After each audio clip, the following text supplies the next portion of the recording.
natin mula kay Atong Araulio ang latest sa Northern Nine LaSalle brothers who hailed from the U.S., Ireland, Luxembourg, and France. That clarified that DILG Chief Jesse Robredo is only in an acting capacity. Nandito tayo ngayon sa Calbayog, 1 hour away from Catbalogan na nandito sa southern part. In partner matapos pagbabarilin sa Malamon, kaugnay po niyan may update.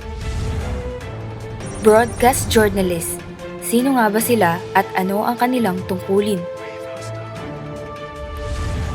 Ang tungkulin ng isang mamamahayag ay magbigay ng balita gamit ang telebisyon at radyo nang walang kinikilingan at walang pinoprotektahan. Ayon sa Article 1, Section 1 ng Broadcast Code of the Philippines, ang pagbabalita ay nararapat mag-focus sa pamamahayag ng balita at hindi sa pagbibigay ng kasiyahan o entertainment. Dagdag pa ng Article 1, Section 3C, ang pagbibigay ng personal na opinyon habang naghahayag ng balita ay pinagbabawal sapagkat ito ay magiging biased news. Ngunit sa panahon ngayon, may mga broadcast journalists na namamahayag na may halong pinapanigang opinyon.